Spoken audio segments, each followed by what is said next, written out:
हाँ तो हेलो बच्चों, चाय पी लो। चलो आ जाओ सर, बात स्टार्ट करते हैं। नमस्ते सर। यस सर, चलो बहुत बढ़िया। हाँ भाई, सारे लोग आ चुके हैं और अपन अपने कार्यक्रम को क्या करते हैं, स्टार्ट करते हैं। ओहो विकास कुमार, भेज दो सर। भेजता हूं बेटा, अभी रुक। वो कहा है हमारा विकास कुमार पुरुषोत्तम। बेटा जब तक तू नहीं आएगा क्लास कैसे चलेगी। देखिए सर, विकास कुमार पुरुषोत्तम है क्या? ओहो, आज की क्लास तो यार विकास कुमार पुरुषोत्तम के बिना तो अधूरी है। हाँ, विकास कुमार पुरुषोत्तम के बिना तो अधूरी है। मुकेश भी नहीं है। अच्छा, मुकेश तो 11th में है ना। हाँ भाई चलो, दो सारी जनता आ चुकी है, सारे लोग पधार चुके हैं, तो भंडारे का आयोजन अपन शुरू करते हैं। चलो सर। हाँ भाई, एक और विकास है सर, संभाल लूंगा। अच्छा, मोदी जी से नहीं संभाल रहा तू क्या संभाल लेगा बे।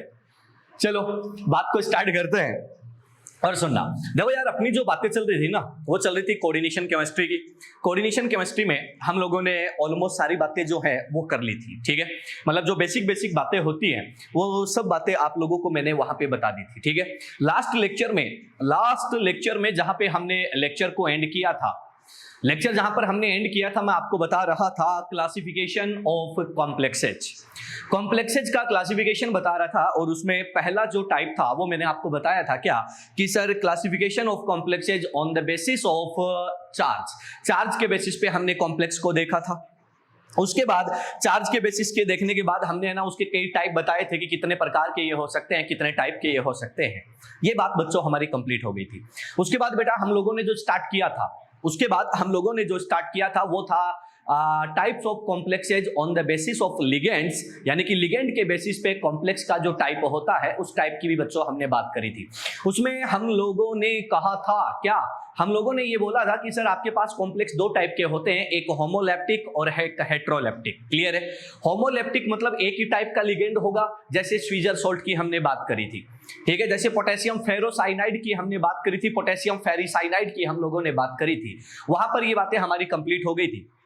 उसके बाद हम लोगों ने अगले पॉइंट पर डिस्कशन किया था। वो पॉइंट कौन सा था? Heteroleptic complexes. और हेट्रोलेप्टिक कॉम्प्लेक्सेज में हमने कहा था कि डिफरेंट टाइप्स ऑफ लिगेंड, यानी कि भिन्न भिन्न प्रकार के लिगेंड जो हैं वो हमारे पास प्रेजेंट होते हैं। तो यार आपको शायद याद आ रहा होगा, उसमें मैंने आपको ना कई एग्जांपल भी बताए थे। जैसे हमने एग्जांपल की बात करी थी ब्राउन रिंग कॉम्प्लेक्स, FeH2O5NO जो था उस कॉम्प्लेक्स की हमने बात करी थी। हमने फिशर सोल्ट की बात करी थी, K3CONO2 और वहां पे हमने उसकी जो है फिशर सोल्ट अलग कैटेगरी में चला जाता है। सोडियम नाइट्रोक्लोराइड की बात करी थी, Na2FeCN5NO की हमने बात करी थी। इस टाइप से हमने कई कॉम्प्लेक्सेज वहां पर डिस्कस किए थे और मैंने आपको बहुत सारे कॉम्प्लेक्सेज जो हैं वो बताए थे। क्लियर है? यहां तक हमारी बात हुई थी। ठीक है, यहां तक हमने कंप्लीट किया था। अगर यहां तक आप में से किसी भी बच्चे को कोई दिक्कत हो तो वो बोल सकता है कि सर हमें प्रॉब्लम है। अगर प्रॉब्लम नहीं है तो इसके आगे जो पॉइंट है उसको मैं स्टार्ट करता हूं। फटाफट से बता दो कि क्या आगे चला जाए, क्या आगे चला जाएगा? क्या हम आगे चल सकते हैं क्या? जल्दी बोलो बेटा। चलें सर? विकास कुमार नहीं सर? Yes sir. चलो आगे बढ़ते हैं बेटा और आगे की बात को जो है वो स्टार्ट करते हैं। ठीक है, ध्यान से सुनना। अगली हम लोग बात करते हैं, वो बात कौन सी है देखना। यहां पे हम बात करते हैं कि सर नेक्स्ट पॉइंट की हम बात करेंगे, नेक्स्ट टाइप की हम बात करेंगे। वो क्या है? तो आपने कहा कि sir classification of complexes on the basis of number of CMI, यानी कि जो आप लोगों की CMI होती है बच्चों, यानी कि जो सेंट्रल मेटल आयन होता है, उस सेंट्रल मेटल आयन के नंबर के बेसिस पे हम लोग क्या करते हैं, अपने कॉम्प्लेक्स की बात करते हैं कि कॉम्प्लेक्स कितने टाइप का होता है। तो ध्यान से सुनना कि CMI के नंबर के बेसिस पे कॉम्प्लेक्स फिर दो टाइप का होता है। नंबर 1 की अगर मैं बात करूं तो अपन उसको नाम देते हैं क्या? मोनोन्यूक्लियर। हिंदी में बोले तो क्या बोल सकते हैं? एक केंद्रीय। मोनोन्यूक्लियर कॉम्प्लेक्स की बात करते हैं। और दूसरा जो बच्चों होता है वो कौन सा होता है? तो अपन उसको बोलते हैं पॉलीन्यूक्लियर कॉम्प्लेक्स। हिंदी भाषा में आप बोल सकते हो बहुकेंद्रीय संकुल। क्लियर है? ये दो टाइप की कंडीशन आपके पास बनती है। मोनो का मतलब क्या होता है सर? अपन क्या कहते हैं? एक। क्लियर है? पॉली का मतलब क्या होता है? More than one. तो ध्यान से सुनना, यहां पर आप लोगों के पास क्या होता है, तो अपन कहते हैं कि ओनली वन CMI, एक CMI क्या होता है? प्रेजेंट होता है। और यहां पर क्या होता है, तो अपन क्या कहते हैं कि ऐसे केस में ग्रेटर देन वन CMI क्या होता है? प्रेजेंट होता है। एक से ज्यादा CMI जो है वो आप लोगों के पास क्या होते हैं बेटा? प्रेजेंट होते हैं। ये कहानी किसकी होती है? तो अपन लोग क्या बोल देते हैं कि सर ये हमारे मोनोन्यूक्लियर और पॉलीन्यूक्लियर की कहानी होती है। अब अगली बात सुनना, यहां पर अगर मैं एग्जांपल की बात करूं तो जैसे मैं एग्जांपल ले सकता हूं K4FeCN6। यहां पर मैं बात करता हूं तो आप लोग क्या बोलोगे कि कितना CMI है? तो आप लोग क्या बोल दोगे? 1 CMI है, एक ही CMI है। लेकिन यहां पर मैं बात करता हूं तो मेरे पास है Mn2CO10। यहां पर मैं बात करूं तो यहां पर ये कितने हैं? तो आप लोग क्या बोल दोगे? 2 CMI। और 2 CMI है तो ये किसमें चला जाता है? पॉलीन्यूक्लियर कॉम्प्लेक्स में। और ये किसमें चला जाता है? मोनोन्यूक्लियर कॉम्प्लेक्स में। तो यहां पर CMI का नंबर देख लेना, अगर CMI एक ही है तो मोनोन्यूक्लियर, और अगर एक से ज्यादा है तो क्या हो जाएगा बच्चों? पॉलीन्यूक्लियर आपके पास बन जाएगा। फटाफट से नोट करो, अगले पॉइंट पर बढ़ते हैं, अगले पॉइंट पर चलते हैं। फटाफट नोट करो भाई, और नोट होते ही ना बता देना भाई कि हाँ नोट हो गया। आप चाहो तो स्क्रीनशॉट ले सकते हो, एज इट इज आपको ध्यान रखना है, और बहुत ही आसान चीज ये होती है। जल्दी करें सर, जल्दी से इसको निपटाएं, फिर आगे बढ़ते हैं।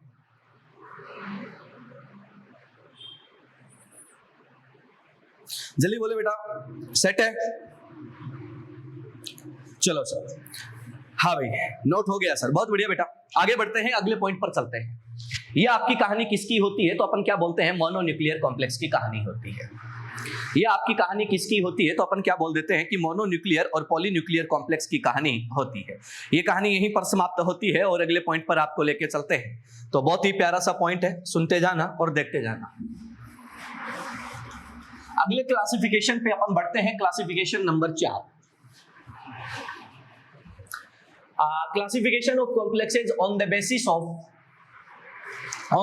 Of stability. ध्यान से सुनना क्या बोल रहा हूं, on the basis of stability, यानी कि स्थायित्व के आधार पर। स्टेबिलिटी की हिंदी क्या होती है? स्थायित्व। स्थायित्व के आधार पर आप लोग अपने कॉम्प्लेक्सेस का क्लासिफिकेशन करते हो कि स्टेबिलिटी की बेसिस पे कॉम्प्लेक्स जो है बच्चों वो कितने टाइप का होता है। तो ध्यान से सुनना, इस पॉइंट पर क्वेश्चन आया हुआ है और बहुत ही ज्यादा समझने वाला पॉइंट है। यहां पर है ना बच्चों को कई बार कंफ्यूजन होता है, बच्चे कहते हैं कि यार ये क्या हुआ, ये कैसे हो गया। तो उसको ना बेटा थोड़ा सा ध्यान से समझ लेना। परफेक्ट और इम्परफेक्ट दो वैरायटी आएंगी, वो कैसे होता है, क्यों होता है, उस पर अपन बात करेंगे। ठीक है, तो सबसे पहले मैं एक कॉम्प्लेक्स का फॉर्मेशन करता हूं, और वो कॉम्प्लेक्स है तो मेरे पास एक मेटल है M, इसके पास क्या है बेटा? लिगेंड है, और लिगेंड का नंबर कितना है? X। M से मेटल, L से लिगेंड, X क्या है? Number of ligand. और ये कंबाइन होते हैं और बेटा कंबाइन होकर क्या बना देते हैं? एक कॉम्प्लेक्स बना देते हैं, और वो कॉम्प्लेक्स क्या होता है? MLX। और चार्ज कुछ भी हो सकता है, प्लस माइनस, उससे हमें कोई टेंशन नहीं है। अब बात देखो क्या होती है कि ये कॉम्प्लेक्स का बनना जो होता है, कॉम्प्लेक्स का जो फॉर्मेशन होता है, ध्यान से सुनना, कॉम्प्लेक्स का जो फॉर्मेशन होता है, कॉम्प्लेक्स का फॉर्मेशन जो होता है वो एक्वस सॉल्यूशन में होता है या किसी ना किसी मीडिया में होता है। ऐसे हवा में कॉम्प्लेक्स का फॉर्मेशन नहीं होता। तुम जानते हो कि इनऑर्गेनिक केमिस्ट्री में कहीं भी कोई भी रिएक्शन होती है, कोई भी रिएक्शन होती है, उस रिएक्शन को होने के लिए हमें जरूरत होती है एक मीडियम की। तो ये किसी मीडियम में रिएक्शन हो रहा है। अब सुनो,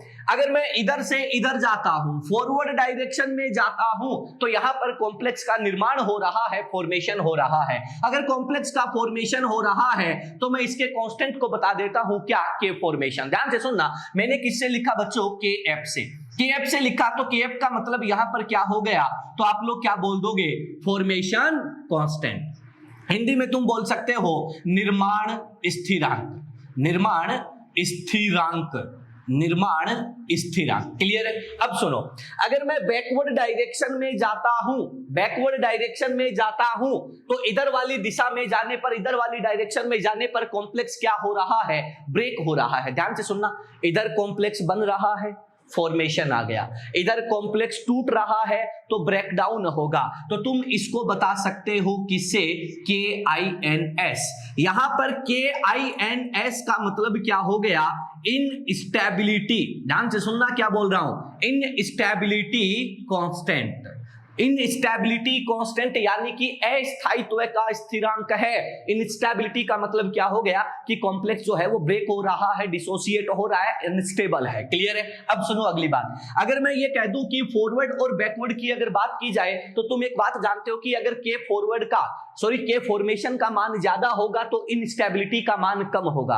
तो अपन क्या ऐसा लिख सकते हैं क्या कि के फॉर्मेशन जो होता है वो के इनस्टेबिलिटी के क्या आता है बेटा, इनवर्स आता है। ध्यान से सुनना, क्या बोला कि के फॉर्मेशन जो होता है वो के इनस्टेबिलिटी के यानी कि इनस्टेबिलिटी कांस्टेंट के क्या होता है, इनवर्स। अरे फॉर्मेशन ज्यादा होगा तो टूटना कम होगा, अगर टूटना ज्यादा होगा तो फॉर्मेशन क्या होगा, कम होगा। दोनों एक दूसरे के क्या आ जाते हैं, इनवर्स आ जाते हैं। क्लियर है? इतनी कंडीशन बहुत ही आसान सी होती है। अब अगले पॉइंट पर मैं चलता हूं, ध्यान से सुनना। अगर मैं ये कह दूं के फॉर्मेशन जो है वो ग्रेटर देन कितना है, 1। के फॉर्मेशन जो है वो ग्रेटर देन है 1। अगर के फॉर्मेशन ग्रेटर देन 1 है तो आप लोग क्या कहते हो कि आपके के फॉर्मेशन का मान क्या है, ज्यादा है, बढ़ रहा है, अभिक्रिया रिएक्शन फॉरवर्ड डायरेक्शन में जा रहा है। तो क्या आप लोग ऐसा लिख सकते हो गया कि ऐसे कंडीशन में, ध्यान से सुनना मैं जो बता रहा हूं, आप लोग क्या बोलोगे कि सर आपका जो के फॉर्मेशन है वो क्या आ जाएगा, तो आप लोग क्या बोल दोगे, mlx अपॉन में कितना आ जाएगा, आप लोग क्या बोल दोगे, कंसंट्रेशन ऑफ m और कंसंट्रेशन ऑफ लिगेंड की पावर कितना आ जाएगा, x। क्लियर है? अब ध्यान से सुनना, अगर के फॉर्मेशन का मान 1 से बड़ा है, के फॉर्मेशन का मान ज्यादा है, रिएक्शन फॉरवर्ड डायरेक्शन में जा रही है, तो मेरा ये जो कॉम्प्लेक्स है उसका फॉर्मेशन क्या हो रहा है, ज्यादा। तो ऐसे केस में बच्चों हम लोग क्या बोल सकते हैं, mlx प्लस माइनस जो भी आ रहा है उसकी कॉन्सेंट्रेशन जो है वो बहुत ज्यादा होती है, किससे, तो आप लोग क्या बोल देते हो कि सर आप लोगों के इसके कंबाइंड कंसेंट्रेशन के मल्टीप्लिकेशन से क्या आती है, ज्यादा। क्लियर है? अब दूसरा केस देखना, अगर मैं ये कह दूं कि के फॉर्मेशन लेस देन 1 है, के फॉर्मेशन लेस देन 1 है, तो आप लोग क्या बोलोगे कि के फॉर्मेशन का वैल्यू क्या कर रहा है बच्चों, डिक्रीज कर रहा है। के फॉर्मेशन का वैल्यू डिक्रीज कर रहा है तो आप लोग क्या कह दोगे कि सर आप लोगों के कॉम्प्लेक्स का जो फॉर्मेशन हो रहा है उसकी जो कॉन्सेंट्रेशन है वो आप लोगों के रिएक्टेंट की कॉन्सेंट्रेशन के रेस्पेक्ट में क्या हो जाती है, कम हो जाती है, और आपको ऐसा केस क्या होता है, यहां पर मिलता है। क्लियर है? क्या ये बात आप सब लोगों को क्लियर है? क्लियर है तो फटाफट से मार्क कीजिएगा, अदरवाइज कोई दिक्कत है तो आप लोग मुझे बता सकते हो। बताइएगा सर, फटाफट बताइएगा कि क्या आप लोगों को कोई समस्या है या कोई दिक्कत है, फटाफट बताओ। देखिए, क्या आप लोगों ने कोई दिक्कत हो तो बेटा फटाफट बता देना, अदरवाइज इसको नोट कर ले। सर मनीषा हो गया नोट? नो सर, कोई दिक्कत नहीं है, बहुत बढ़िया बेटा। हाँ भाई, जल्दी से स्क्रीनशॉट मार लें इसका और नोट कर ले सर। नोट हो गया सर, बहुत बढ़िया आयुष, बहुत अच्छे बच्चे। चलो भाई, हाँ भाई चलें आगे, फिर चलिएगा अगले पॉइंट पर बढ़ते हैं। अगले पॉइंट की हम लोग यहां पर बात करते हैं।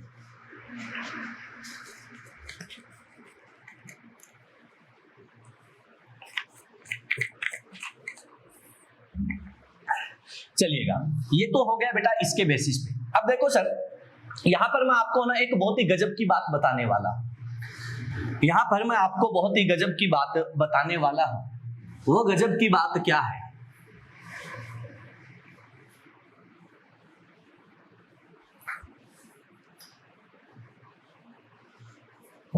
ध्यान से सुनना। अब अपन क्या कह रहे हैं कि हमारा हेडिंग था कि सर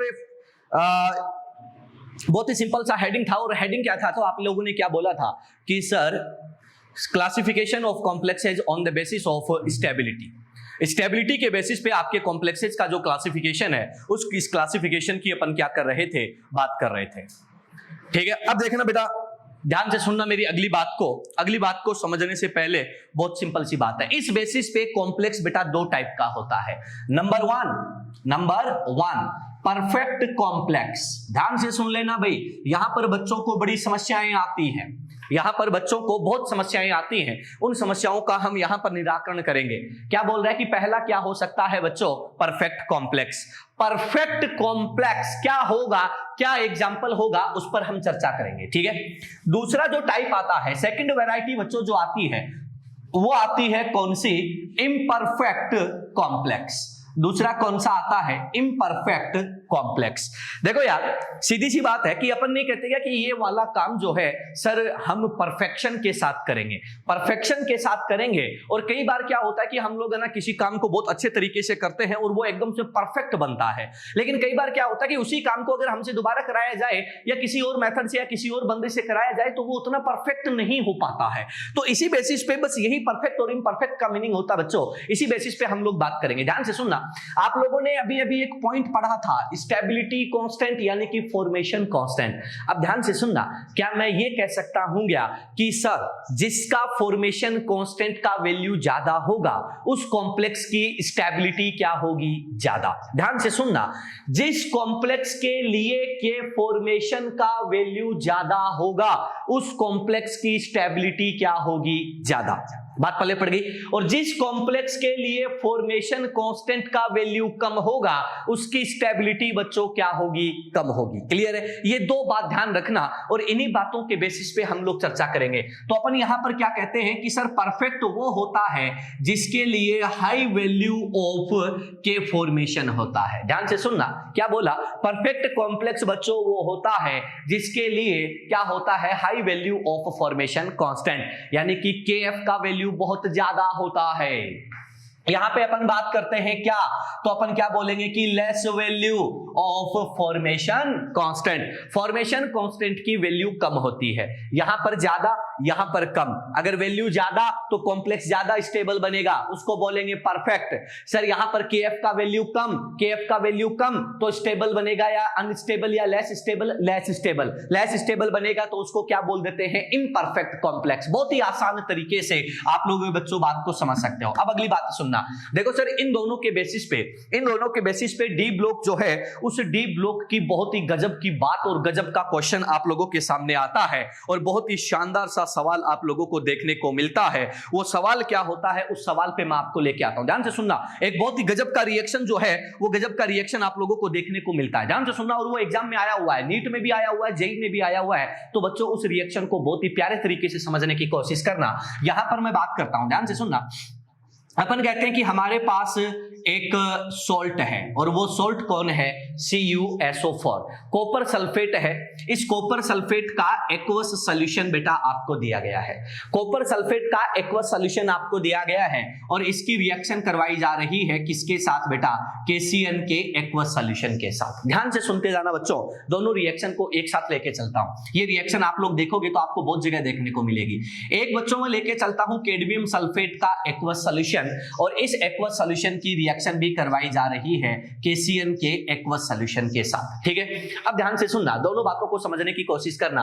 अगर इन दोनों की रिएक्शन करवाई जाती है तो अपन क्या कहते हैं कि हमारे पास प्रोडक्ट क्या बनता है, CuCN होल ट्वाइस और आपका जो K2SO4 है वो निकल जाता है।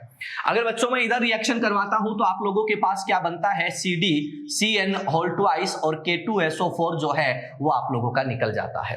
अब ध्यान से सुनना, बहुत सारे बच्चों ने या सारे बच्चों ने लगभग एक नाम सुना होगा, बहुत ही प्यारा सा नाम आता है, आप लोगों को याद होगा। एक नाम मैंने आपको पढ़ाया था, बहुत पहले की बात है, बहुत पहले की तो क्या, लॉकडाउन से पहले जब अपन ऑफलाइन पढ़ रहे थे तो वहां पर मैंने आपको एक टॉपिक पढ़ाया था, इनर्ट पेयर इफेक्ट, अकिरीय युग्म प्रभाव। इनर्ट पेयर इफेक्ट जो है, इनर्ट पेयर इफेक्ट जो है वो क्या होता है, तो अपन क्या कहते हैं कि कॉपर +2 क्या होता है, oxidising agent, CN- reducing agent होता है। दोनों में बेटा यहां पर क्या हो जाती है, रिएक्शन हो जाती है और ये जो कंपाउंड है बेटा ये क्या होता है, अनस्टेबल, और ये रिएक्ट करता है, रिएक्ट करके बना देता है CuCN और साथ में CN होल ट्वाइस क्या होती है, गैस यहां से निकल जाती है और इस गैस को क्या बोलते हैं बच्चों, साइनोजन गैस बोलते हैं। यहां पर अपन बात करें तो ये कंपाउंड जो होता है बच्चों, ये कंपाउंड क्या होता है, स्टेबल होता है, ये टूटता नहीं है। क्लियर है? ये कहानी आप लोगों के सामने यहां पर बनती है। ये जो CuCN बनता है इसमें ऑक्सीडेशन स्टेट कितना होता है, कॉपर का +1 होता है। आगे इसको KCN मिलता है, ध्यान से सुनना, इसको मिलता है KCN हमने एक्सिस में ले रखा है, KCN मिलता है और ये रिएक्शन करता है और रिएक्शन करके प्रोडक्ट बना देता है K3 K3CuCN4। ध्यान से सुनना, कॉपर +1 में है, कॉपर +1 में कोऑर्डिनेशन नंबर 4 शो कर रहा है, 4 शो कर रहा है, तो आपके पास ये कंपाउंड क्या हो जाता है बच्चों, मिल जाता है, ये प्रोडक्ट आपके पास मिलता है। तो सीधा क्वेश्चन आया हुआ है कि कॉपर सल्फेट की रिएक्शन जब KCN के साथ करवाई जाती है तो प्रोडक्ट क्या मिलता है। तो बच्चे क्या गलती कर जाते हैं कि कॉपर +2 है, कॉपर +2 है, तो यहां पर जो K3 की जगह वो क्या कर देते हैं, K2 कर देते हैं। उनको लगता है कि ये भी +2 में होगा, लेकिन यहां पर बीच में क्या हो जाती है, गंध फैल जाती है और आप लोगों का कॉपर जो है वो किस में आ जाता है बच्चों, +1 में आ जाता है। यहां पर जो प्रोडक्ट मिलता है वो प्रोडक्ट ये मिलता है। क्लियर है? आ जाओ यहां पे बच्चों में बात करता हूं, तो यहां पर देखो कैडमियम जो है वो कैडमियम +2 ऑक्सीडेशन स्टेट में है, ये ब्रेक नहीं होता है, ये रिएक्ट नहीं करता है, ये रिडॉक्स नहीं देता है, ये इनर्ट पेयर इफेक्ट शो नहीं करता है। और जब ये इनर्ट पेयर इफेक्ट शो नहीं करता है तो जब आप लोग इसको KCN देते हो, जब आप लोग इसको KCN देते हो तो यहां पर बनने वाला जो प्रोडक्ट होता है वो बनने वाला प्रोडक्ट क्या हो जाता है, CdCN4। और यहां पर -2 आता है, जिसको सेटिस्फाई करने के लिए हम क्या कह देते हैं, क्या आ जाता है, K2 आ जाता है। और यहां पर ऑक्सीडेशन स्टेट जो होता है वो कितना होता है, +2 होता है। तो ये दो प्रोडक्ट जो है, ये दो टाइप के प्रोडक्ट जो है, ये दो वैरायटी के जो प्रोडक्ट हैं वो क्या होते हैं, आप लोगों के पास बनते हैं। ये सिंपल से प्रोडक्ट आपके पास बनते हैं। अगर यहां तक कोई दिक्कत है तो बोलो, अदरवाइज मैं इस बात को आगे बढ़ाता हूं। फटाफट से कमेंट करके बता दो कि क्या आप लोगों को, किसी भी बच्चे को कोई दिक्कत है क्या। नोट वोट नहीं करना एक बार, अभी इसमें बहुत कुछ बाकी है, अभी परफेक्ट इम्परफेक्ट आना बाकी है, अभी हमने कॉम्प्लेक्स बनाया है। क्या किसी बच्चे के दिमाग में इससे संबंधित कोई डाउट है, कोई दिक्कत है? दिक्कत है तो फटाफट से बता दो, अपन बात को आगे स्टार्ट करते हैं। Nikita Saini, no sir. कोई दिक्कत हो तो बेटा फटाफट बोल दो। Monika, no sir. जल्दी बोलो बेटा, अगर कोई डाउट हो तो बता दीजिएगा, अदरवाइज मैं आगे बढ़ाता हूं। क्योंकि मैं बार बार इसलिए पूछ रहा हूं बेटा, एग्जाम में आया हुआ है और एक बार नहीं कई बार आया है, एक बार नहीं कई बार ये क्या है, आपके एग्जाम में आया हुआ है। चलिए सर, कोई डाउट नहीं है, अगर बीच में फिर भी कोई डाउट आए तो टाइप करके छोड़ देना, मैं चेक कर लूंगा, ठीक है। चलो अब आगे बढ़ते हैं, ध्यान से सुनना। हमें क्या बताना है कि ये जो कॉम्प्लेक्स बना है बेटा, ये जो कॉम्प्लेक्स आपके सामने बना है, ये बना हुआ कॉम्प्लेक्स जो है वो परफेक्ट है या इम्परफेक्ट है, और ये बना हुआ कॉम्प्लेक्स जो है वो परफेक्ट है या इम्परफेक्ट है। अब सुनना, अब आता है बात में ट्विस्ट, अब आता है बात में ट्विस्ट। समस्या क्या आती है कि यार पता कैसे चलेगा भाई, हमारे पास तो थियरी है, प्रैक्टिकल थोड़ी कर रहे हैं कि हम लोग, यार कोई रिसर्च थोड़ी कर रहे हैं कि एक एक प्रैक्टिकल करके बताएंगे कि परफेक्ट है या इम्परफेक्ट है। हमें तो अपने हिसाब से थियरी में वो चीजें क्या है लेके चलनी पड़ती हैं। तो ध्यान से सुनना, सबसे पहले मैं एक काम करता हूं, इस कॉम्प्लेक्स को, ये जो प्रोडक्ट बनता है बेटा, इसकी नेचर को चेक करने के लिए सबसे पहले इसको वाटर में डालता हूं, सबसे पहले इसको पानी में डालता हूं, सबसे पहले इसको पानी में डालते हैं, वाटर में डालते हैं। वाटर में इसके ऑब्जर्वेशन चेक करते हैं, क्या मिलता है, 3 तो K+ मिलता है, और साथ में क्या मिल जाता है, तो अपन क्या कहते हैं कि CuCN4, और चार्ज कितना आ जाता है, तो अपन क्या कहते हैं कि -3 चार्ज आ जाता है। यहां पर इस टाइप का प्रोडक्ट जो है वो मेरे को मिलता है। अगली बात सुन लेना, मैं यहां पर H2S गैस पास करता हूं। ध्यान से सुनना, क्या बोला, H2S गैस पास करते हैं बच्चों, H2S गैस पास करते हैं ना, ध्यान से सुन लेना।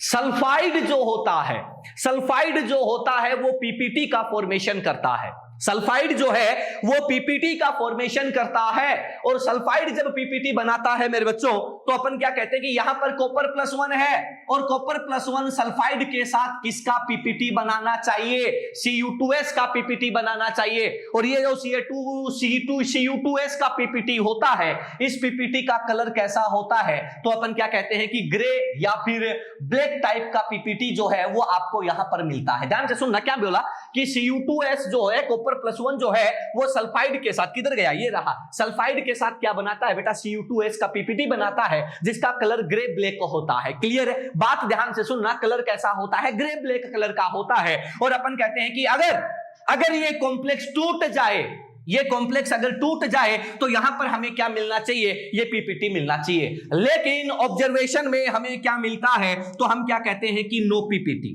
कोई भी PPT हमें यहां पर नहीं मिलता है, कोई भी PPT नहीं मिलता है। अगली बात सुन लेना, इसी कॉम्प्लेक्स को मैं क्या दे देता हूं, HCl। ध्यान से सुनना, इस कॉम्प्लेक्स को मैंने क्या दे दिया बच्चों, HCl दे दिया। ध्यान से सुनना, बहुत गजब के कॉन्सेप्ट बनने वाले हैं। HCl क्या है, तो तुम लोग क्या कहते हो, HCl बेटा एक स्ट्रॉन्ग एसिड है, HCl क्या है? एक स्ट्रॉन्ग एसिड है, प्रबल अम्ल है, और स्ट्रॉन्ग एसिड जब इसमें डाला जाता है, स्ट्रॉन्ग एसिड जब डाला जाता है, HCN एक वीक एसिड होता है। यहां पर देखो Cn- HCN वीक एसिड होता है, और यहां पर ये इसके साथ रिएक्ट करता है, और रिएक्ट करके HCN गैस क्या कर देता है, यहां से निकाल देता है। ध्यान से सुनना, ये ऑब्जर्वेशन मिल रहे हैं, अभी मैं रिजल्ट पे नहीं गया हूं, मैं प्रैक्टिकल कर रहा हूं, और उस प्रैक्टिकल के रिजल्ट आपको बता रहा हूं, ऑब्जर्वेशन बता रहा हूं, रिजल्ट बताने अभी बाकी है। क्लियर? आ जाओ, इस पे आ जाओ। इसको हमने सबसे पहले दिया पानी, वाटर। जैसे ही आप लोगों ने इसको वाटर दिया, इसने क्या ऑब्जर्वेशन दिया? 2K+ दिया, और साथ में क्या दे दिया बच्चों? CdCN⁴, और चार्ज कितना आ गया बच्चों? -2। ये मेरे को मिला, ऑब्जर्वेशन है, पता है हमें मिला। चलो आ जाओ, फिर हमने क्या किया, दूसरे एक्सपेरिमेंट में इसमें H2S गैस पास कर दी। जैसे ही मैं इसमें H2S गैस पास करता हूं, मेरे को क्या मिलता है? तो मैं कहता हूं CDS का येलो PPT मिल जाता है, CDS का येलो PPT मिल जाता है। क्लियर है? ये ऑब्जर्वेशन है, प्रैक्टिकल से पता चल रहा है। हमें प्रैक्टिकल किया गया तब जाके पता चला, तुमने प्रैक्टिकल नहीं करना है, तुम्हें रिजल्ट ध्यान में रखना है। अगली बात, हमने इसमें क्या करना है? HCl डालना है बेटा। HCl क्या है? एक स्ट्रॉन्ग एसिड है। आपने जैसे ही बेटा इसमें स्ट्रॉन्ग एसिड डाला, आप लोग क्या ऑब्जर्व करोगे? आप लोग क्या देखोगे कि सर यहां से HCN गैस जो है वो क्या हो जाती है? निकल जाती है। ये ऑब्जर्वेशन जो है हमें यहां पर मिलते हैं, ये जो रिजल्ट हमें जो यहां पर मिलते हैं। अब इनसे हम लोग क्या निकाल सकते हैं वो बात सुनना। देखो रे, पहला पॉइंट हमारे पास क्या बनने वाला है? पहला पॉइंट जो है वो हमारे पास क्या बनने वाला है बच्चों, वो ध्यान से सुनना। ये कॉम्प्लेक्स पानी में डाला, ये मिला। क्या हमें एक कॉम्प्लेक्स की फॉर्म में मिला है? अरे यस और नो? यस सर, ये मिला। तो ये क्या है? स्टेबल है। इसको बोला जाता है परफेक्ट कॉम्प्लेक्स। ध्यान से सुनना, मैंने क्या बोला? इसको हम लोग नाम क्या देंगे? Perfect complex. किसके रेस्पेक्ट में? वाटर के रेस्पेक्ट में। ध्यान से सुन लेना, परफेक्ट कब? तो अपन क्या बोल देंगे? विद रेस्पेक्ट टू H2O के रेस्पेक्ट में ये कैसा है? परफेक्ट है। यहां पर आ जाओ, इसकी मैं बात करता हूं। ये भी देखो सर, ये कॉम्प्लेक्स टूटा नहीं है, ये ब्रेक नहीं हुआ है। आयोनाइजेशन स्फीयर, काउंटर आयन क्या हुआ है? आयोनाइज हुआ है। इसको भी बच्चों क्या बोला जाता है? तो अपन क्या कहते हैं? परफेक्ट। किसके रेस्पेक्ट में? H2O के रेस्पेक्ट में। H2O के रेस्पेक्ट में टूटा नहीं है, तो इसलिए इन दोनों को क्या बोला? H2O के रेस्पेक्ट में। H2O के रेस्पेक्ट में कैसे है? परफेक्ट कॉम्प्लेक्स आपको यहां पर मिलते हैं। क्लियर? अगली बात पर चलता हूं, अगले पॉइंट पर चलता हूं, ध्यान से सुनना। इसमें H2O गैस पास किया, कुछ नहीं मिला, मतलब ये कॉम्प्लेक्स टूटा नहीं है। अगर टूट जाता तो Cu2S का ग्रे PPT हमें दे जाता। अगर टूट जाता तो Cu2S का ग्रे PPT हमें दे जाता, लेकिन हमें किसी प्रकार का PPT नहीं मिला, यानी कि ये कॉम्प्लेक्स नहीं टूटा। तो इसको भी क्या बोला जाएगा? परफेक्ट कॉम्प्लेक्स किसके रेस्पेक्ट में? तो अपन क्या बोल देंगे? With respect to H2S। Clear? यहां पर आ जाओ, यहां पे तुम्हें प्रैक्टिकल में क्या मिला? CDS का येलो PPT। बेटा CDS का येलो PPT मिला तो तुम लोग क्या बोलोगे कि सर ये कब मिल सकता है? जब ये कॉम्प्लेक्स क्या हो जाए? टूट जाए। अरे ये कॉम्प्लेक्स क्या हो जाए? टूट जाए। बेटा ये टूटेगा तभी Cadmium+2 फ्री होगा। Cadmium+2 फ्री होगा तो CDS का येलो PPT तुम्हें देगा। तो तुम क्या बोलोगे कि सर ये अब परफेक्ट है या इम्परफेक्ट? तो अपन क्या बोल देंगे कि सर ये कॉम्प्लेक्स जो है वो कैसा है? परफेक्ट कॉम्प्लेक्स है। तो आप लोग यहां पर बोल सकते हो कि टूट गया उसको बोल दिया इम्परफेक्ट, लेकिन किसके रेस्पेक्ट में? तो अपन क्या बोल देंगे? With respect to H2S। यहां पर मैं बात करता हूं HCl के रेस्पेक्ट में क्या मिला? HCl। बेटा HCl कब मिलेगा? जब Cn- क्या हो जाएगा? बाहर आ जाएगा। Cn- टूट जाएगा, Cn- इससे अलग हो जाएगा, इसका घर उजड़ जाएगा, तो अपन क्या बोलेंगे? ये मिलेगा। तो अब बोलो ये परफेक्ट है या इम्परफेक्ट? तो अपन क्या बोलेंगे? इम्परफेक्ट। तो अपन क्या बोल देंगे कि यहां पर भी क्या लिखा जाएगा? इम्परफेक्ट किसके संदर्भ में? किसके रेस्पेक्ट में? विद रेस्पेक्ट टू HCl के रेस्पेक्ट में कैसा है? इम्परफेक्ट। यहां पर आ जाओ, ये भी कैसा है बच्चों? तो अपन क्या बोल देंगे? इम्परफेक्ट। कब? विद रेस्पेक्ट टू HCl के रेस्पेक्ट में क्या है? इम्परफेक्ट है। क्लियर है? क्या इतनी बात सबको क्लियर है? अगर क्लियर है तो बच्चों मेरे को फटाफट से बता दो कि कोई दिक्कत है या दिक्कत नहीं है। बेटा फटाफट से बता दो मेरे को कि क्या कोई इतने समझने में दिक्कत है। अगर दिक्कत है तो फटाफट बोल दो, मैं इसको रिवाइज कर देता हूं, क्योंकि अभी इसका फाइनल कंक्लूजन बताना बाकी है। इसका फाइनल कंक्लूजन बताना बाकी है। कोई दिक्कत हो तो बता दो मेरे को, अभी भी कोई समस्या लगे तो बता दो भाई। इसका फाइनल कंक्लूजन आना बाकी है। जल्दी करें, जल्दी करें, जल्दी बताओ। कोई दिक्कत है किसी को? कोई दिक्कत है? अरे बोलो रे बोलो, जल्दी बोलो भैया, कोई समस्या है किसी को? नहीं है। चलो आगे बढ़ते हैं, चलो आगे बढ़ते हैं। अब सुनना, अब सुनना। समझ गए सर? बहुत बढ़िया बेटा। अब ध्यान से सुनना मेरी बात को। अपन क्या कह रहे हैं कि ये कॉम्प्लेक्स, मैं आपसे एक सीधा क्वेश्चन करता हूं, ध्यान से सुनना और जवाब देना है आपको, ताकि आपको कोई डाउट ना रहे। ये कॉम्प्लेक्स परफेक्ट है या इम्परफेक्ट? ये कॉम्प्लेक्स नंबर 2 ये परफेक्ट है या इम्परफेक्ट? बस ये बता दो। अगर पहला परफेक्ट है, अगर पहला परफेक्ट है तो तुम लिख दो यस, और अगर दूसरा इम्परफेक्ट है तो तुम लिख दो, चलो ऐसे नहीं, तुम तो अपने हिसाब से लिख दो कि परफेक्ट है या इम्परफेक्ट। क्लियर? पहला परफेक्ट या इम्परफेक्ट और दूसरा परफेक्ट या इम्परफेक्ट, बस इतना बता दो मेरे को जल्दी से। अगर दोनों परफेक्ट हैं तो परफेक्ट परफेक्ट लिख दो, दोनों इम्परफेक्ट है तो इम्परफेक्ट इम्परफेक्ट लिख दो, अगर ये परफेक्ट ये इम्परफेक्ट तो परफेक्ट इम्परफेक्ट लिख दो। फटाफट से लिख के बता दो कि सर क्या है, फटाफट से लिख के बता दो कि क्या है। दोनों कॉम्प्लेक्स आपके सामने जो दिए गए हैं ये परफेक्ट हैं, इम्परफेक्ट हैं, फर्स्ट परफेक्ट, सेकंड इम्परफेक्ट। चलो मनीषा का जवाब आया है कि पहला परफेक्ट है, दूसरा इम्परफेक्ट है। और कोई बच्चों, और कोई बच्चों जल्दी बोलो देखें। परफेक्ट इम्परफेक्ट, पहला परफेक्ट दूसरा इम्परफेक्ट। बहुत बढ़िया, प्रदीप साहब है हमारे, बहुत ही पहुंची हुई हस्ती है। हाँ चलो, विकास कुमार पहला परफेक्ट दूसरा इम्परफेक्ट, परफेक्ट इम्परफेक्ट, मतलब सभी बच्चों के जवाब है कि पहला परफेक्ट है और दूसरा इम्परफेक्ट है, दोनों ही कंप्लीट परफेक्ट नहीं है। निकिता सैनी, वाह, अरे वाह मेरे बेटी, क्या बात है। अमन का जवाब है पहला परफेक्ट दूसरा इम्परफेक्ट। निकिता का जवाब मेरे को बिल्कुल अलग लगा सबसे, दोनों ही कंप्लीट परफेक्ट नहीं है, दोनों ही कंप्लीट परफेक्ट नहीं है। ये जवाब है किसका? निकिता सैनी का। हाँ भाई, बाकी जनता सबका जवाब, सबका एक साथ बता दूं। पहला सबने बताया है परफेक्ट और दूसरा बताया है इम्परफेक्ट, लेकिन एक बच्ची ऐसी है जिसने बोला है कि दोनों ही कंप्लीट परफेक्ट नहीं है। तो इंडिया डेमोक्रेसी है और डेमोक्रेसी के हिसाब से मेरे को चलना चाहिए किसके साथ? मेजॉरिटी के साथ। लेकिन मेजॉरिटी के साथ नहीं जाकर हम लोग जाएंगे एक सिंगल स्टूडेंट के साथ। क्यों? ध्यान से सुनना। निकिता सैनी का जवाब बिल्कुल परफेक्ट है, बिल्कुल सही जवाब दिया है बच्ची ने। बाकी सब लोगों के जवाब जो हैं वो एक नॉर्मल वे में आए हैं, ठीक है, लेकिन इस बच्ची का जवाब बहुत परफेक्ट आया है, बहुत सही जवाब आया है। क्यों आया है वो समझाता हूं, ध्यान से सुनना। इस बच्ची ने लिखा है कि दोनों ही कंप्लीट परफेक्ट नहीं है, बिल्कुल सही कह रही है ये बच्ची। ध्यान से सुनो यार, H2O दिया तो ये परफेक्ट, H2O दिया तो ये भी परफेक्ट है, H2S दिया तो ये परफेक्ट है, H2S दिया तो ये इम्परफेक्ट है, HCl दिया तो ये इम्परफेक्ट है, HCl दिया तो ये इम्परफेक्ट है। तो तुम कैसे बोल सकते हो कि पहला परफेक्ट और दूसरा इम्परफेक्ट? कहां है इसमें कुछ क्लियर है? नहीं है। ये भी पूरा परफेक्ट नहीं है, ये भी पूरा परफेक्ट नहीं है, ये भी पूरा इम्परफेक्ट नहीं है, ये भी पूरा इम्परफेक्ट नहीं है। तो भैया हम बताएं तो बताएं क्या, करें तो करें क्या? वो सुनो, ध्यान से सुनना। सर किसी का भी परफेक्ट या इम्परफेक्ट होना, सुन लेना सर, कंक्लूजन की लाइन आ रही है। किसी कॉम्प्लेक्स का परफेक्ट या इम्परफेक्ट होना डिपेंड करता है अटैकिंग रिएजेंट पे। ध्यान से सुनना, दिमाग लगाना मैं क्या बोल रहा हूं। किसी भी कॉम्प्लेक्स का परफेक्ट या इम्परफेक्ट होना डिपेंड करता है जो रिएजेंट उस पर अटैक करने आ रहा है उस पर। बात पहले पड़ गई? जो भी पर्टिकुलर रिएजेंट आएगा, जो भी विशिष्ट अभिकर्मक आएगा, उस नेचर पर बताएंगे कि उसके रेस्पेक्ट में वो परफेक्ट है या नहीं है। अगर मैं बात करूं कि मेरा रिएजेंट कौन है? वोटर। मेरा रिएजेंट कौन है बच्चों?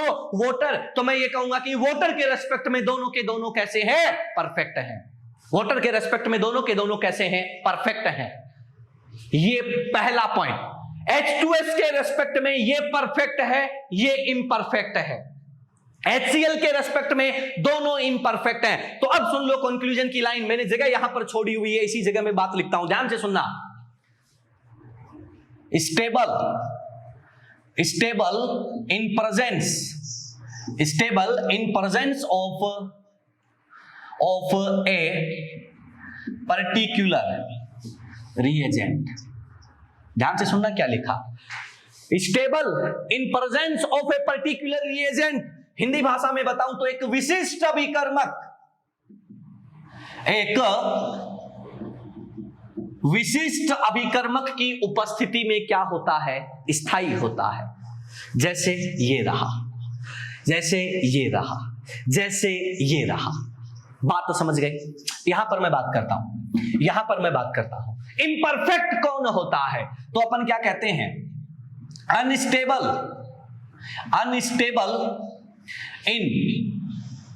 In presence of a particular reagent. एक पर्टिकुलर रिएजेंट की प्रेजेंस में कैसा होता है, अनस्टेबल होता है। बच्चों ध्यान से सुन लेना, क्या बोला, एक पर्टिकुलर रिएजेंट की प्रेजेंस में कैसा होता है, ये अनस्टेबल होता है और ये स्टेबल होता है। ये होता है परफेक्ट या इम्परफेक्ट। अब मैं आपसे ये कह दूं कि बताओ बेटा ये वाला और ये वाला दोनों कॉम्प्लेक्स तुम किस में रखोगे, परफेक्ट में या इम्परफेक्ट में, तो हमारा जवाब क्या होगा, हमें नहीं पता। हम देखकर नहीं बता सकते कि कौन परफेक्ट है और कौन इम्परफेक्ट है। परफेक्ट या इम्परफेक्ट बताने के लिए हमें जरूरत होती है किसकी, रिएजेंट की। अगर वो बोल दे कि बताओ रिएजेंट है H2O, सब कुछ रिएजेंट पर डिपेंड करेगा। वो बोल दे H2O तो बोथ आर परफेक्ट, वो बोल दे H2S ये परफेक्ट ये इम्परफेक्ट, बोल दे HCl बोथ आर इम्परफेक्ट। तो अपन क्या बोलेंगे कि भैया जो स्पेसिफिक रिएजेंट आ जाएगा, जो पर्टिकुलर रिएजेंट आ जाएगा, उसकी प्रेजेंस में बतानी पड़ेगी। तो ध्यान से सुन लेना, परफेक्ट और इम्परफेक्ट के बीच में कोई भी शार्प बॉर्डर लाइन नहीं होती। आप लोग उनको इजीली क्लासिफाइड नहीं कर सकते, डिपेंड करता है किस पर, तो अपन कहते हैं कि पर्टिकुलर रिएजेंट की नेचर पर डिपेंड करता है। ये होता है परफेक्ट और इम्परफेक्ट। अगर इतना क्लियर है तो फटाफट से इसका स्क्रीनशॉट मार लो, आगे बढ़ता हूं। फटाफट से नोट कर लो, स्क्रीनशॉट मार लो, आगे बढ़ता हूं। कोई डाउट हो तो टाइप कर दीजिएगा, मैं अभी संभाल लेता हूं। कोई डाउट हो तो बच्चों फटाफट बता दीजिएगा कि डाउट है या नहीं है। हो गया नोट सर, बहुत बढ़िया। आप स्क्रीनशॉट ले सकते हैं, जितना भी थ्योरी का पॉइंट है वो मैं बोर्ड पे लिख दे रहा हूं, अलग से कुछ भी लिखाने की जरूरत नहीं है। हाँ भाई, किसी को भी कोई डाउट हो तो वो बता दीजिएगा, डाउट नहीं है तो डन लिख के भेज दो बेटा, आगे बढ़ते हैं। कोई डाउट नहीं है, जल्दी बोलो यार।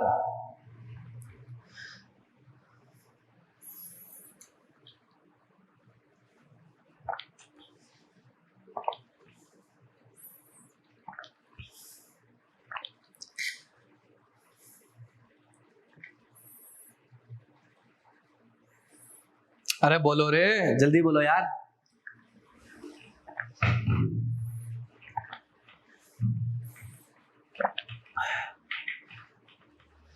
हाँ भाई, स्क्रीनशॉट ले लो, आगे बढ़ते हैं। चलिएगा आगे बढ़ते हैं। ये परफेक्ट और इम्परफेक्ट की कहानी क्या होती है, खत्म। ये परफेक्ट और इम्परफेक्ट की कहानी क्या होती है, खत्म। ठीक है, चलो अभी चलो। ये परफेक्ट और इम्परफेक्ट की कहानी बच्चों क्या होती है, खत्म। ठीक है, चलो अब है ना यार, एक और पॉइंट देखते हैं। इसी से रिलेटेड पॉइंट है बच्चों, बहुत ही प्यारा पॉइंट है और बहुत ही मजा आने वाला है। ठीक है, ध्यान से सुनना। ये दोनों कॉम्प्लेक्स तुम्हारे सामने मैंने अभी भी छोड़े हुए हैं। पहला पॉइंट, के फॉर्मेशन किसका बेटा, K3Cu Cn होल 4 और के फॉर्मेशन CdCn होल 4। ठीक है, ये दो आपको दिए गए, ये कॉम्प्लेक्स और ये कॉम्प्लेक्स, दोनों के लिए के फॉर्मेशन बताना है। आप लोग ये बता दो कि इन दोनों में से के फॉर्मेशन किसका ज्यादा है, पहले वाले का या दूसरे वाले का। बच्चों जल्दी बताओ कि पहले वाले और दूसरे वाले में से किसका के फॉर्मेशन जो है वो ज्यादा है। जल्दी बताओ, देखें आंसर का वेट कर रहा हूं मैं आपके, आंसर का वेट कर रहा हूं मैं आपके। जल्दी बोलो बेटा।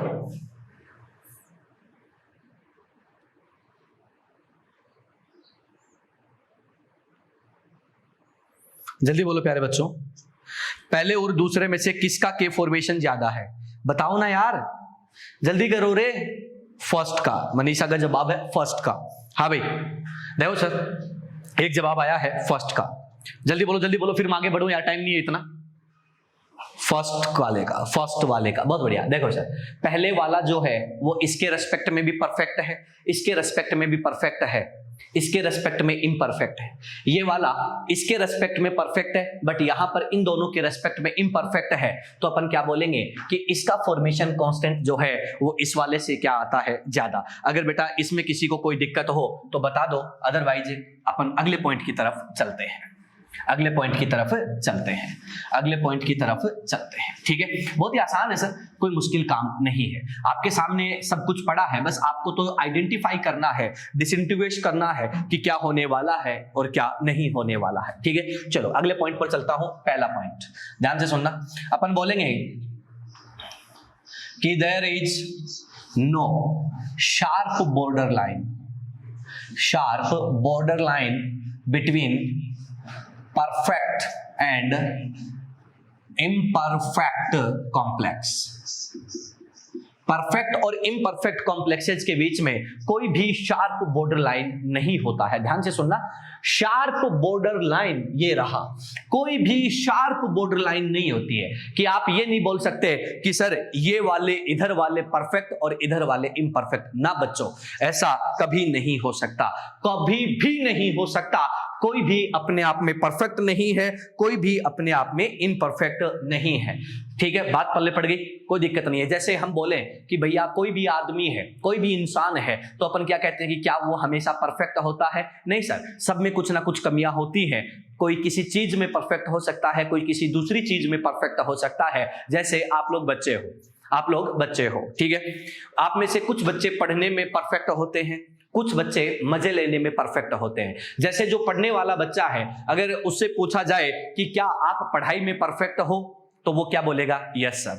लेकिन उसी बच्चे से ये पूछा जाए कि क्या आप मजे लेने में परफेक्ट हो, तो सर जरूरी नहीं है। लेकिन जो मजे लेने वाला बच्चा है, उससे पूछा जाए कि क्या आप पढ़ाई में परफेक्ट हो, तो वो बोलेगा नहीं। लेकिन उससे पूछा जाए कि क्या आप मजे लेने में परफेक्ट हो, तो यस सर। बात पल्ले पड़ गई। तो वो चीज है, वो डिपेंड करता है कि आप किसी से भी कुछ पूछ रहे हो तो क्या वो आप लोग उसके जोनर का क्वेश्चन पूछ रहे हो।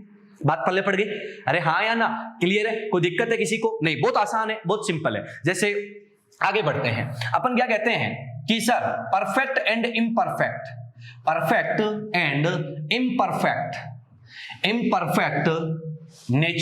Nature of complexes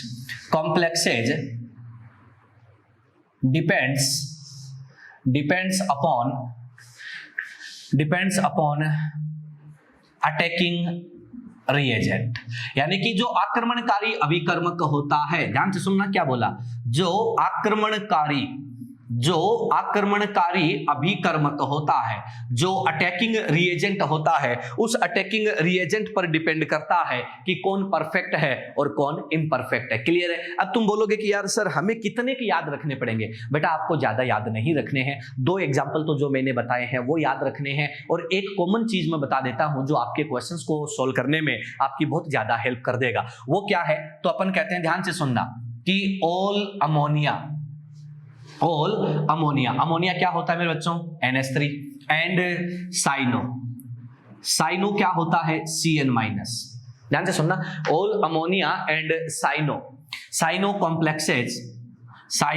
complexes are imperfect. ध्यान से सुनना, परफेक्ट नहीं बच्चों, इम्परफेक्ट किसके रेस्पेक्ट में? तो अपन क्या कहते हैं कि with respect to strong acid. ध्यान से सुनना क्या बोला, स्ट्रॉन्ग एसिड के रेस्पेक्ट में कैसे होते हैं? इम्परफेक्ट होते हैं। क्लियर है? ये बात किसकी होती है? तो आपके परफेक्ट और इम्परफेक्ट की कहानी होती है। और इसी पॉइंट के साथ आप लोगों का क्लासिफिकेशन ऑफ कॉम्प्लेक्सेस जो होता है वो यहाँ पर खत्म होता है। अब इसके बाद हम लोग अगले पॉइंट पर चलेंगे, तो मैं साइड हो रहा हूं, फटाफट से स्क्रीनशॉट मार लो, अपन आगे बढ़ते हैं। फटाफट से स्क्रीनशॉट ले लो, अपन आगे बढ़ते हैं। कोई दिक्कत हो तो बता देना, अदरवाइज मैं आगे बढ़ रहा हूं। फटाफट निपटाओ बेटा इसको, स्क्रीनशॉट ले लो फटाक से, और अपन आगे चलते हैं।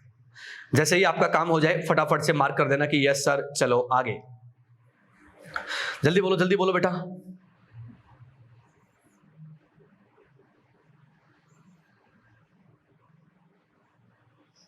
हो गया?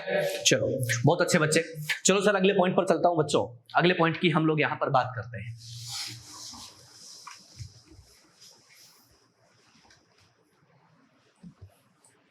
अगले पॉइंट की हम यहां पर बात करते हैं।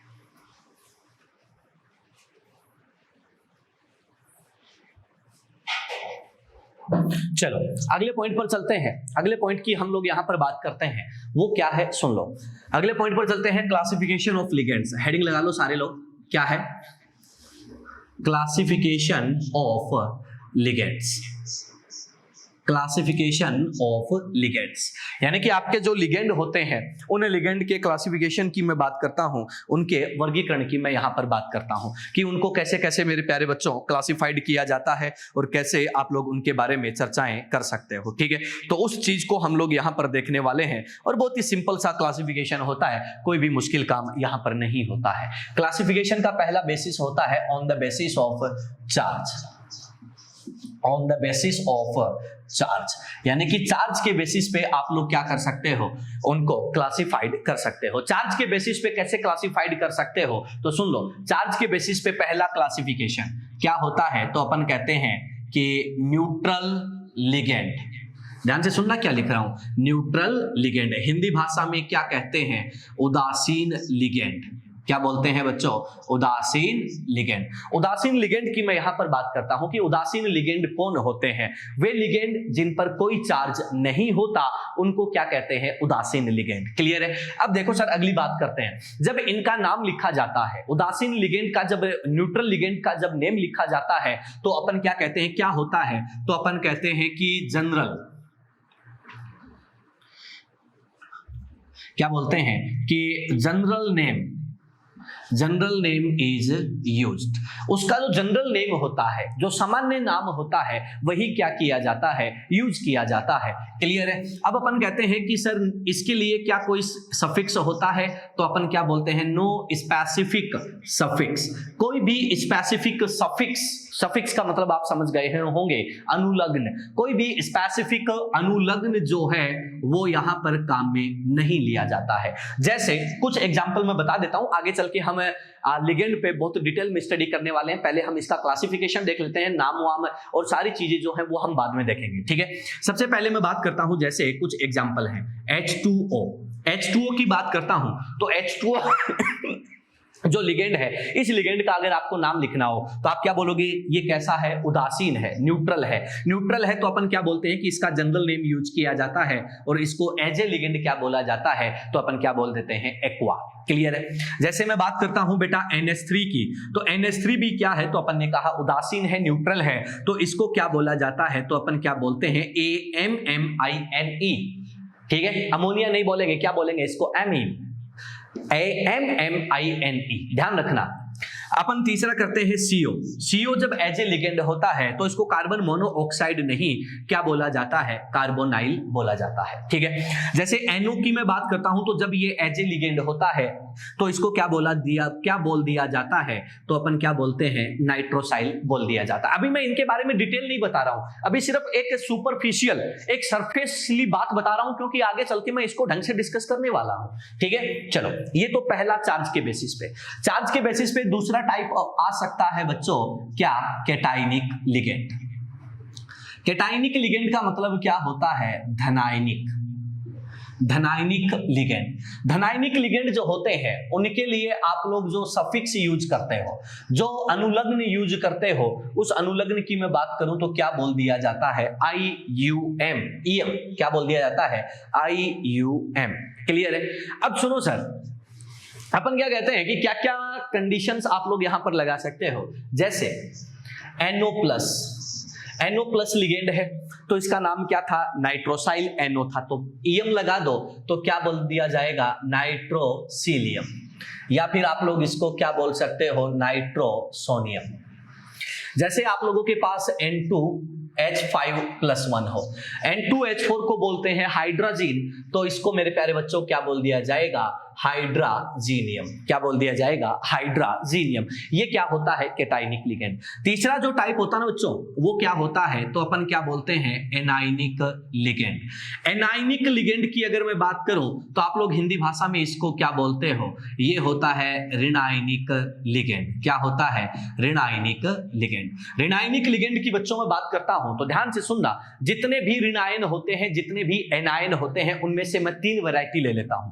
पहला Cl माइनस, इसको बोलते हैं क्लोराइड आइड। ठीक है। एक बच्चों में ले लेता हूं SO4-2, इसको बोलते हैं सल्फेट 8। तीसरा आप लोग ले सकते हो SO3-2, इसको आप लोग क्या बोलते हो? सल्फाइट। क्या बोलते हो? सल्फाइट। अब सुन लो, ये 3 टाइप की कंडीशन होती है, या तो आइड मिलेगा, या 8 मिलेगा, या आइट मिलेगा। अब ये 8 आइड ये कब लगते हैं? ये मैं आपको बॉन्डिंग में बहुत अच्छे से पढ़ा चुका हूं। ठीक है, कोई भी दिक्कत लगे तो आप मेरे को बता देना। ठीक है, अब इन तीनों की बात करते हैं। अब बात ये आती है कि इनके लिए जो सफिक्स काम में लिया जाएगा वो सफिक्स क्या होगा? ध्यान से सुन लो। पहला सबसे इंपॉर्टेंट, क्या कर दो, जहां भी O है उस O को हटा दो। ध्यान से सुनना, क्या है? O जो है उसको हटा दो। सॉरी, ई को हटा दो। ई है, O नहीं है, यहां पे ई है ना? तो अपन क्या करेंगे? या तो आइड होगा, या 8 होगा, या आइट होगा। तो इन तीनों में क्या है? ई को हटा दो और O को क्या कर दो? ऐड कर दो। ठीक है, क्या बोला? इनके लास्ट में जो ई है उसको हटा दो, O को ऐड कर दो, तो ये क्या बन जाएगा बच्चों? आइडो। ये क्या बन जाएगा? एटो। और ये क्या बन जाएगा? आइटो। बात पल्ले पड़ गई?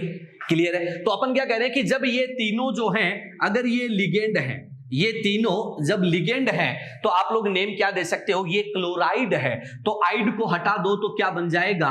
क्लोराइडो। ये सल्फेट है तो बच्चों क्या बन जाएगा? सल्फेटो।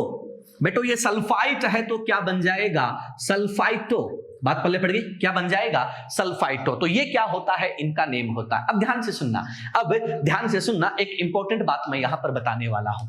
ये जो आइड है ना, इस आइड के साथ बड़ा लोचा है। क्या लोचा है? कि पुराने टाइम में जब 1996 के आसपास की बात है, तो वहां पे एक रिकमेंडेशन हुआ था कि आप जो आइड है ना, उस आइड को 2 तरीके से लिख सकते हो। एक तो क्या लिख सकते हो? पूरा आइड हटा दो। मैं थोड़ा बड़ा लिख देता हूं। ये जो आइड है ना, इस आइड के साथ पंगा था क्या? कि आप पूरा आइड हटा दो और सिर्फ क्या डाल दो? O डाल दो। ध्यान से सुनना, पूरा आइड हटा दो और O डाल दो। दूसरा क्या था कि सिर्फ E हटा दो और O डाल दो। बात पहले पड़ गई? कोई दिक्कत है? E हटा दो और सिर्फ क्या डाल दो बेटा? O डाल दो। सिर्फ E हटाना है, यहां पर आइड हटाना है। तो अपन क्या कहते हैं कि जैसे Cl- है, तो इसका नाम क्या बताया आपने? क्लोराइड।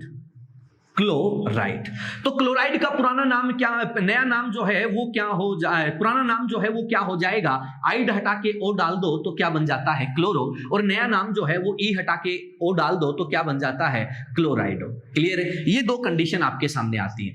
ये पुराना रिकमेंडेशन है, ये नया रिकमेंडेशन है। अब तुम बोलोगे कि कौन सा सही है? तो बेटा ये भी सही है और ये भी क्या है? सही है। दोनों में से ज्यादा सही कौन सा है? तो जो नया होता है वो ज्यादा सही होता है। तो आप लोग इसको क्लोराइडो भी लिख सकते हैं और आप लोग इसको क्लोरो भी लिख सकते हैं। कोई मुद्दे की बात नहीं है। अगर सही पूछे तो ये भी सही है, ये भी सही है, लेकिन ये क्या है बच्चों? ये ज्यादा सही है। ये कहानी किसकी होती है? इनके पहले क्लासिफिकेशन की होती है।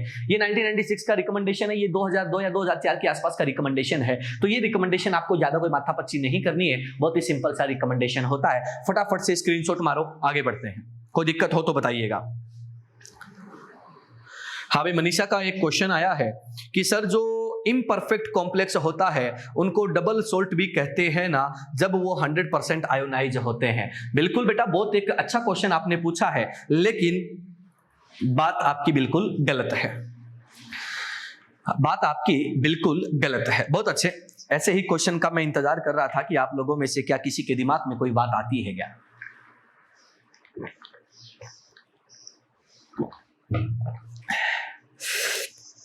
चलो पहले मनीषा के क्वेश्चन की बात करते हैं, आप लोग स्क्रीनशॉट ले लीजिएगा। मैं मनीषा वाले क्वेश्चन की बात करता हूं। बच्चे ने पूछा है कि सर जो इम्परफेक्ट कॉम्प्लेक्स है, सबके पास चैट में आ रहा होगा, सर जो इम्परफेक्ट कॉम्प्लेक्स होता है उनको डबल सोल्ट भी कहते हैं ना, जब वो 100% आयोनाइज होता है। अब सुनो बेटा, एक होता है डबल सोल्ट और एक होता है इम्परफेक्ट कॉम्प्लेक्स। ध्यान से सुनना, डबल सोल्ट भी आयोनाइज होता है, इम्परफेक्ट कॉम्प्लेक्स भी बच्ची आयोनाइज होता है, लेकिन डबल सोल्ट जो है वो 100% आयोनाइज होता है और इम्परफेक्ट लेस देन 100% आयोनाइज होता है। डबल सोल्ट कंप्लीट आयोनाइज होता है और इम्परफेक्ट कॉम्प्लेक्स कंप्लीट आयोनाइज नहीं होता। ये दोनों में एक मेजर डिफरेंस होता है। बात पहले पड़ गई। डबल सोल्ट अपने सारे कॉन्स्टिट्यूएंट आयंस का पॉजिटिव क्वालिटेटिव टेस्ट देगा, इम्परफेक्ट भी अपने सारे कॉन्स्टिट्यूएंट आयंस का क्या देगा, टेस्ट देगा, पॉजिटिव क्वालिटेटिव टेस्ट देगा। लेकिन डबल 100% आयोनाइज होता है, इम्परफेक्ट 100% आयोनाइज नहीं होता। ये दोनों में एक मेजर डिफरेंस होता है। बेटा अब भी दिक्कत है तो बोलो, अब भी दिक्कत है तो बोलो, अभी भी अगर कोई समस्या है तो बोलो। हाँ भाई जल्दी बोलो बेटा, स्क्रीनशॉट ले लो और हो गया हो तो आगे बढ़ते हैं। मनीषा बेटा क्या आपको आपके क्वेश्चन का जवाब मिल गया? अगर मिल गया हो तो यस, अदरवाइज नहीं मिला है तो अपन आगे बात करते हैं। अगर कोई और क्वेश्चन और बात दिमाग में हो तो आप बता दीजिएगा बेटा, जल्दी करें थोड़ा सा।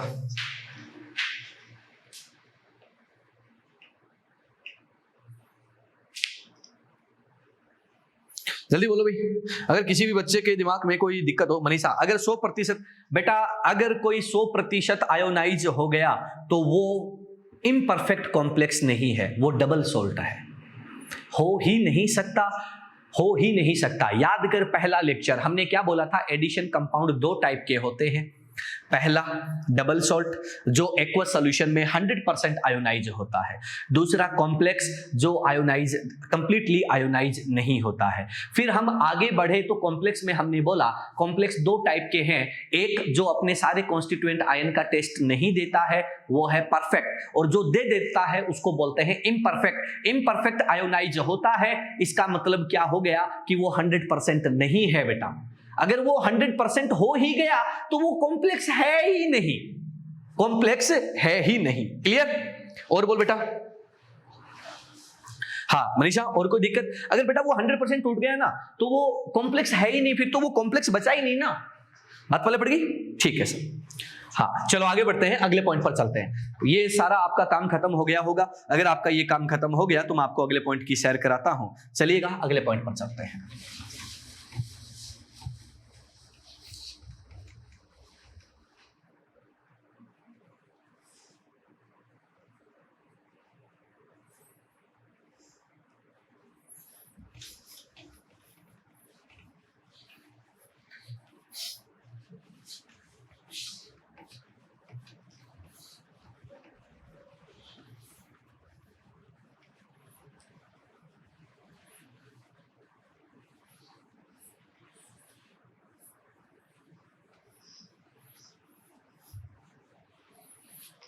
चलो अगले पॉइंट पर चलते हैं मेरे बच्चों।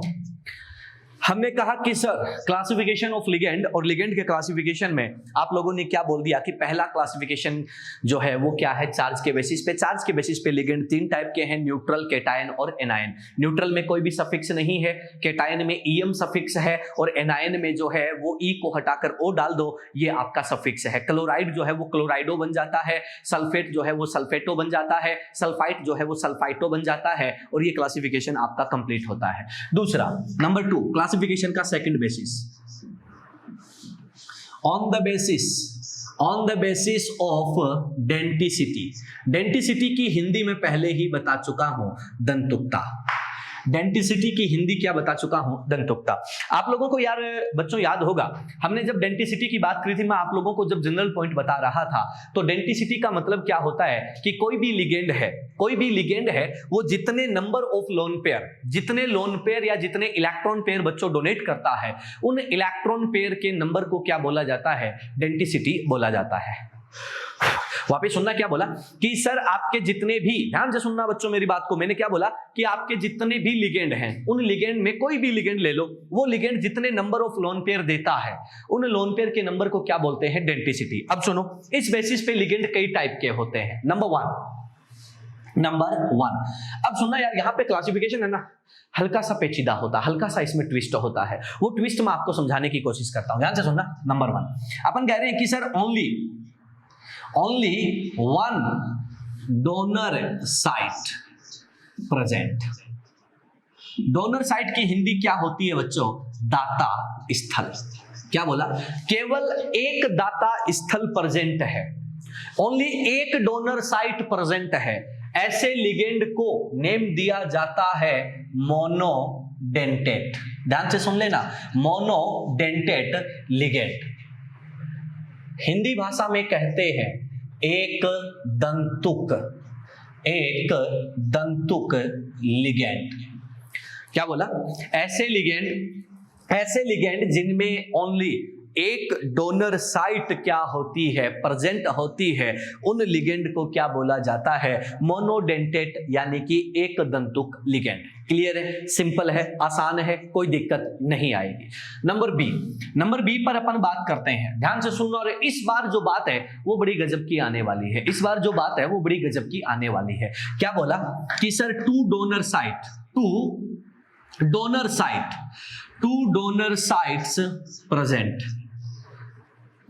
साइट्स प्रेजेंट, यानी कि दो दाता स्थल क्या है, प्रेजेंट है, दो दाता स्थल क्या है, प्रेजेंट है। हाँ भाई, दूसरे में अब सुन लो, अब आपकी बारी है, आपको पहले अपने जवाब देने हैं, उसके बाद मैं बताऊंगा कि इसके साथ मैं क्या करने वाला हूं। जितने भी बच्चे क्लास में बैठे हैं वो मेरे को ये बता दो कि ऐसे लिगेंड जिनमें दो डोनर साइट प्रेजेंट हैं, दो दाता स्थल प्रेजेंट हैं, उस लिगेंड का नाम क्या होगा, फटाफट से बता दो।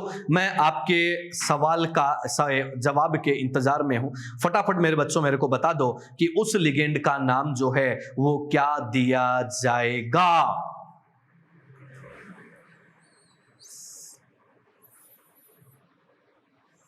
उसका जो नाम है वो क्या दिया जाएगा। हाँ भाई, एक साथ 4 जवाब आए हैं, बाइडेंटेट, मनीषा, आयुष, निकिता, प्रदीप, अमन, सबका जवाब आया है बाइडेंटेट लिगेंड, जो जवाब बिल्कुल गलत है। तुम्हें पता है मैं तुम्हें वही चीज पूछ रहा हूं जो तुम्हें आते हुए भी नहीं आ रही, इसका सबको पता है।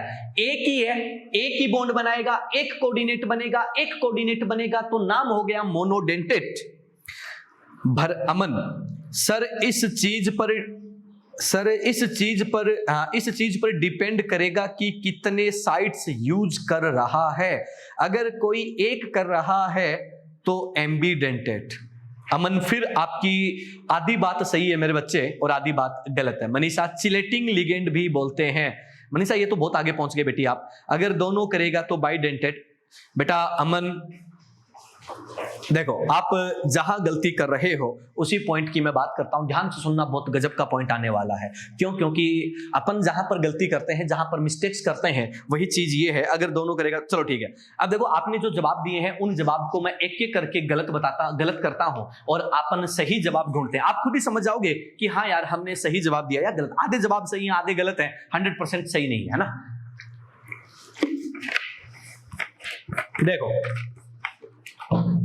सुनना मेरी बात को और मेरी बात को समझने की कोशिश करना, ठीक है। मैंने क्या बोला कि ऐसे लिगेंड जिनमें केवल एक डोनर साइट प्रेजेंट है, तो ये क्या करते हैं, ऐसे लिगेंड जो होते हैं वो क्या करते हैं, ओनली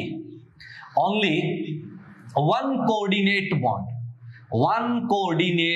बॉन्ड क्या करते हैं, फॉर्म करते हैं, ठीक है, एक ही बॉन्ड बनाते हैं। लेकिन यार जिसके पास दो डोनर साइट है ना, उसमें बहुत सारी वैरायटी बनती है, उसमें पंगे फंसते हैं। उन पंगों की मैं 1 बाय 1 बात करता हूं, सुनना।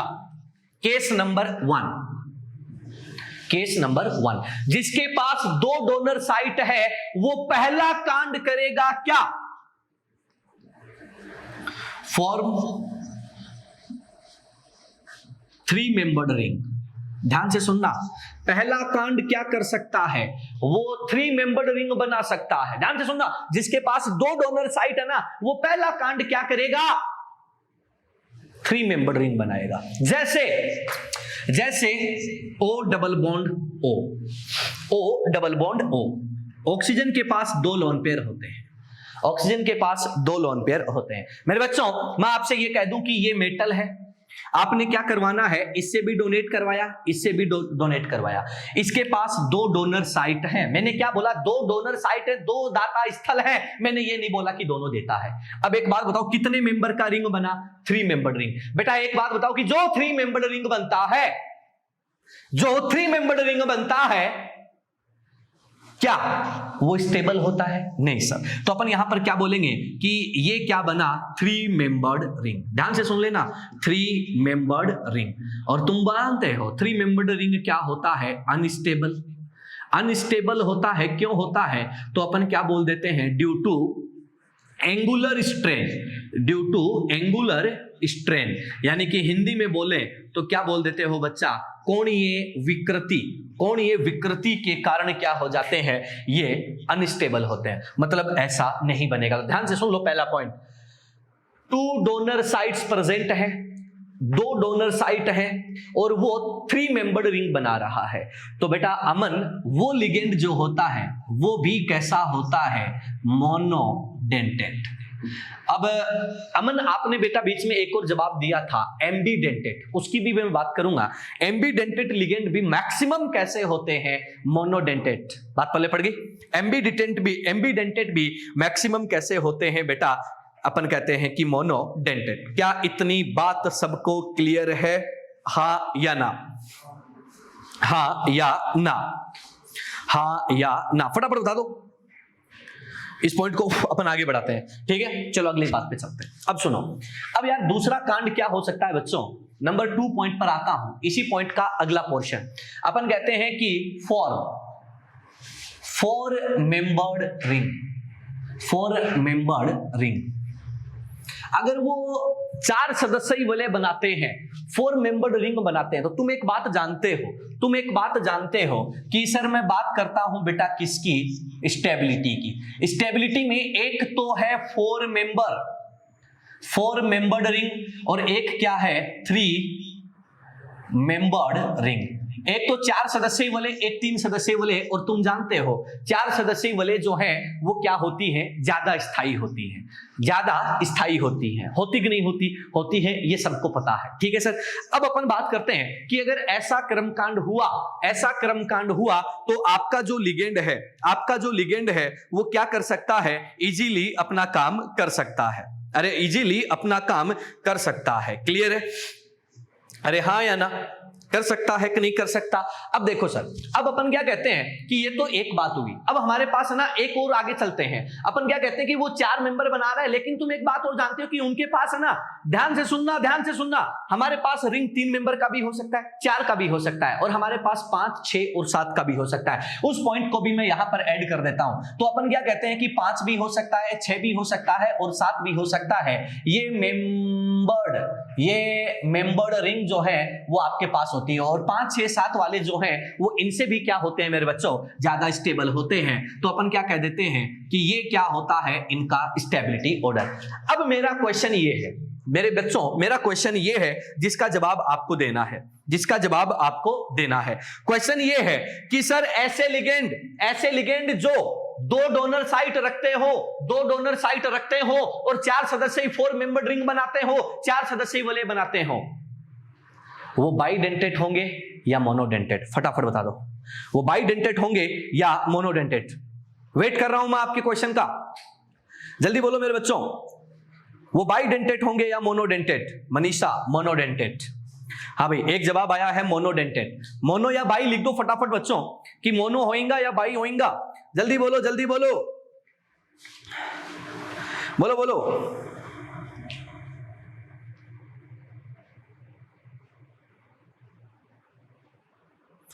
जल्दी बोलो। हाँ भाई, हाँ, प्रेम स्वामी बाइडेंटेट, आयुष ढाका बाइडेंटेट, अमन चिंपा बाइडेंटेट। हाँ भाई, सबके जवाब आ रहे हैं। मनीषा का जवाब मोनो और बाकी सबका जवाब जो है बाई है। चलो सर बात करते हैं मोनो होएगा या बाई होएगा, कि क्या क्या होएगा और क्या नहीं होएगा।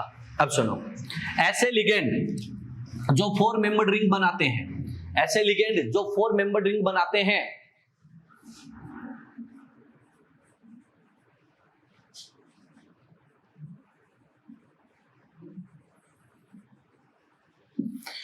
Prefer to monodentate. ऐसे लिगेंड क्या होते हैं, मोनोडेंटेट होना प्रीफर करते हैं। ऐसे लिगेंड जो हैं वो मोनोडेंटेट होना प्रीफर करते हैं। तुम बोलोगे यार गुरुजी बकवास बात मत करो, 3 मेंबर वाला अनस्टेबल होता है, 4 वाला उससे स्टेबल होता है, 5, 6, 7 वाला उससे ज्यादा स्टेबल होता है। ऑर्गेनिक में तुम पढ़ के आते हो 4 वाला स्टेबल है, लेकिन इतना भी ज्यादा नहीं है कि वो हमेशा ही रिंग बना के रहेगा बेटा। ठीक है, बात पहले पड़ गई। ये प्रीफर करता है मोनोडेंटेट होना, बट एक और कंडीशन है, एज पर रिक्वायरमेंट। ध्यान से सुन लेना, as per requirement, as per requirement of CMI, of coordination number of CMI, they can act as bidentate। ध्यान से सुन लेना, ध्यान से सुन लेना जो बता रहा हूं। क्या बोला, जो 2 डोनर साइट वाले होते हैं वो 4 मेंबर का रिंग बनाते हैं, बना रहे हैं। अगर बना रहे हैं तो बेटा वो प्रीफर करते हैं मेरे बच्चों किसको, मोनोडेंटेट को। मोनोडेंटेट को वो प्रीफर करते हैं, लेकिन अगर रिक्वायरमेंट है तो वो बाई बनने में भी हिचकते नहीं है। ध्यान से सुनना, वो देना एक चाहते हैं, लेकिन अगर जरूरत पड़ी तो 2 दे के भी काम चला लेंगे। तो ध्यान से सुनना, ये मोनो भी है और ये बाई भी है। तो ऐसे लिगेंड को सच लिगेंड्स, ध्यान से सुनना, सच लिगेंड्स एक्ट एज, इस बार एक तगड़ा नेम आ रहा है, फ्लेक्सीडेंटेट लिगेंड। ध्यान से सुनो क्या बोला, सच लिगेंड एक्ट एज फ्लेक्सीडेंटेट। फ्लेक्सीडेंटेट की हिंदी बच्चों क्या होती है, लचीली दंतुकता, लचीली दंतुकता वाले लिगेंड कहलाते हैं। बात पहले बढ़ गई। सच लिगेंड्स एक्ट एज फ्लेक्सीडेंटेट, यानी कि लचीली दंतुकता वाले। अगर आपसे पूछे कि सर जिसमें 2 डोनर साइट है, 4 मेंबर रिंग बना रहा है, वो क्या है, मोनो। रिक्वायरमेंट के हिसाब से बाई है तो नाम क्या होगा, फ्लेक्सी, लचीली दंतुकता वाले लिगेंड। बात पहले पड़ गई। एग्जाम्पल की मैं बात करता हूं, कैसे याद रखना है एग्जाम्पल। एग्जाम्पल ध्यान से सुन लो, ऑल ऑक्सी एनायंस, सारे के सारे ऑक्सी एनायंस जो हैं वो इसके एग्जांपल्स होते हैं। फटाफट से नोट कर लो। अमन बेटा क्या लिखा है, सर एग्जांपल देना। अच्छा एग्जांपल क्या, अबे एक्स लिखा है बे, बावड़े आदमी तूने। एक्स का मतलब कुछ और होता है, दिमाग कहीं और चला जाता है ना। हाँ, भावनाओं में मत बहा करो, पूरी बात लिखा करो। एग्जांपल का मतलब इजी लिखा करो। सर एक्स देना, कहां से दे दे, सर के पास एक्स है ही नहीं। चलो जल्दी बोलो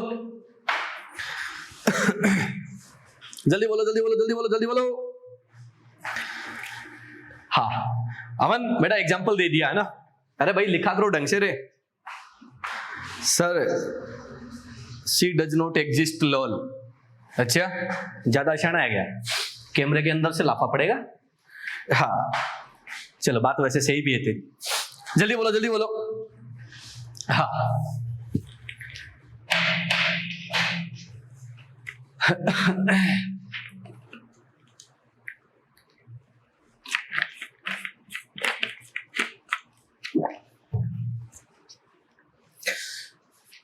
हाँ भाई जल्दी बोलो यार, इसको खत्म करते हैं फिर।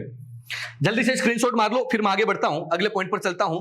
इसका एग्जांपल देके मैं खत्म करता हूं बात को।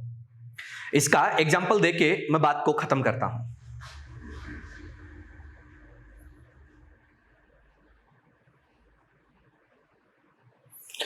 इसकी मैं एग्जांपल देके बात को खत्म करता हूं। हो गया होगा मेरे हिसाब से। यस सर, चलो बहुत बढ़िया, चालो। हाँ चालो। हाँ भाई इसको उड़ा रहा हूं और बात को खत्म कर रहा हूं। अब देखो सर एक छोटा सा एग्जांपल देख लेते हैं हम लोग। कोई भी एग्जांपल मैं यहां पर ले लेता हूं, कोई भी एग्जांपल मैं यहां पर ले लेता हूं। उसी एग्जांपल के बेसिस पे अपन बात करके बात को खत्म कर देंगे बात क्या है ध्यान से सुनना, मेरी बात को समझने की कोशिश करना कि मैं क्या बता रहा हूं। ध्यान से सुनना। एग्जांपल ये जो मैंने यहाँ पे लिखा ना भाई, इसी का एग्जांपल दे रहा हूं, है ना। जैसे मेरे पास क्या है, मैंने लिखा CO NH3 5SO4, ये एक लिगेंड है और इस पर चार्ज कितना है, +1। ठीक है बच्चों, बात समझ में आ गई। यहां पर एक कोबाल्ट, इसकी मैं बात करता हूं, ये क्या है, CMI। ध्यान से सुन लेना, पढ़ना सिखाता हूं। CMI, इसका ऑक्सीडेशन नंबर निकालो बेटा। इसका ऑक्सीडेशन नंबर क्या, +3 आ रहा है क्या? ठीक है, ऑक्सीडेशन नंबर कितना है, +3। तुम जानते हो कि 3D सीरीज का कोई भी +3 में होता है तो उसका कोऑर्डिनेशन नंबर कितना होता है, 6। कोऑर्डिनेशन नंबर कितना होता है, 6। तो ध्यान से सुन लो, 5 तो कौन है, अमोनिया। 5 तो कौन है, अमोनिया। एक SO4-2 है, तो यहां पर ये किसकी तरह काम कर रहा है, मोनो की तरह। यहां पर ये किसकी तरह काम कर रहा है, मोनो की तरह काम कर रहा है। अरे किसकी तरह काम कर रहा है, मोनो की तरह काम कर रहा है। सेम एग्जांपल मैं रिपीट कर रहा हूं, CO NH3 और यहां पर लिखा हुआ है SO4 और यहां पर चार्ज कितना मेरे बच्चा, +1 है। यहां पर अगेन मैं बात करता हूं इसका कोऑर्डिनेशन नंबर, ऑक्सीडेशन नंबर कितना है, आज भी +3 है। किसी को ऑक्सीडेशन नंबर नहीं निकालना आता हो तो वाकिफ सर से बात कर लेना, ठीक है, उन्होंने सिखाया है रेडॉक्स में पूरा। ऑक्सीडेशन नंबर कितना आ रहा है, +3 आ रहा है। कोऑर्डिनेशन नंबर की अगर मैं बात करूं तो मेरा बच्चा जब +3 होगा तो कोऑर्डिनेशन नंबर कितना आएगा, 6 आएगा। जब बच्चा 6 आएगा तो अपन क्या बोलेंगे कि सर 4 तो ये दे रहा है, 4 तो ये दे रहा है। बोलो, इसको कितना देना पड़ेगा, 2 देना पड़ेगा। तो ऐसे लिगेंड क्या होंगे, बाइडेंटेट। कैसा होगा, बाइडेंटेट। ये बच्चा कैसा है, मोनोडेंटेट। ये कैसा है बच्चा, मोनोडेंटेट। अब बात पल्ले पड़ गई। तो अपन क्या कह रहे हैं, कि ये मोनो भी है, ये बाई भी है। तो अपन क्या कहते हैं कि SO4-2 जो है वो एक क्या है, ऑक्सी एनायन है। क्या है, ऑक्सी एनायन है। ऑक्सी एसिड के जितने भी एनायन है उनको बोलते हैं ऑक्सी एनायन। और ऑक्सी एनायन जो होते हैं वो कैसे होते हैं, तो आप लोग क्या बोल देते हो, फ्लेक्सीडेंटेट लिगेंड होते हैं। अरे वो क्या होते हैं, फ्लेक्सीडेंटेट लिगेंड होते हैं। ये बात किसकी होती है, तो अपन कहते हैं कि ये बात इसकी होती है। अगर ये बात पल्ले पड़ गई हो तो यस सर बोल दो, नहीं पल्ले पड़ी हो तो अपन आगे से फिर से इसकी बात कर लेंगे, कोई दिक्कत नहीं है। क्लियर है, फटाफट बता दो कि क्या आपको बात क्लियर हुई या नहीं हुई। क्लियर है, अरे हाँ या ना, जल्दी तुम फटाफट से जवाब दे दिया करो, मैं गधो, यस और नो। यस सर, बहुत बढ़िया। चलो पॉइंट नंबर 3 पर चलता हूं। अब ध्यान से सुनना, उन्होंने 3 मेंबर का रिंग बनाया था, उन्होंने 4 मेंबर का रिंग बनाया था। अब अगली बात, last and final, form 5 6 7 membered ring. अगर वो 5 6 7 मेंबर का रिंग बनाते हैं, तुम जानते हो 5 6 7 मेंबर का रिंग हाईली स्टेबल होता है। तो वो दोनों बॉन्ड बनाएगा। तो ऐसे लिगेंड जो होते हैं वो कैसे होते हैं, बाइडेंटेट या डाइडेंटेट लिगेंड होते हैं। बात पल्ले पड़ गई होगी। अब लास्ट एंड फाइनल हमने बात कर ली, 1 डोनर साइट, 2 डोनर साइट। अब मैं बात करता हूं नंबर 3 पर। ध्यान से सुनो, more than 2 donor sites, donor sites क्या है, प्रेजेंट है। अगर 2 से ज्यादा डोनर साइट प्रेजेंट है, बच्चों, तो अपन उनको नाम क्या देते हैं, ध्यान से सुन लो। अगर 2 से ज्यादा तो अपन क्या बोल रहे हैं, अगर 3 डोनर हुआ तो अपन बोल देंगे ट्राइडेंटेट। ध्यान से सुन लेना बेटा। अगर बेटा 4 डोनर हुआ तो क्या बोल देंगे, टेट्राडेंटेट। अगर मेरे बच्चों 5 डोनर हुआ तो क्या बोल देंगे, पेंटाडेंटेट। अगर मेरे बच्चों 6 डोनर हुआ तो क्या बोल देंगे, हेक्साडेंटेट। इन सारे लिगेंड को एक साथ एक कॉमन नेम दे सकते हो, क्या, पॉलीडेंटेट। क्या बोल सकते हो, पॉलीडेंटेट लिगेंड। क्या बोल सकते हो, पॉलीडेंटेट लिगेंड। क्लियर है सर, यहां तक की बात को नोट कर लीजिएगा। आज का लेक्चर जो है वो यहीं पर हम खत्म करते हैं। इसके आगे की बात जो है वो कल के लेक्चर में क्या करते हैं हम लोग चेक करते हैं। क्लियर है, ठीक है सर। तो आज की क्लासेज जो है वो यहीं पर समाप्त होती है। आज की जो क्लासेज है वो यहीं पर क्या होती है, समाप्त होती है। ओके बच्चों, चलो कोई दिक्कत हो तो बता देना, कॉल मैसेज कर देना। बाकी की बात जो है वो अपन अगले लेक्चर में करेंगे। Okay, bye.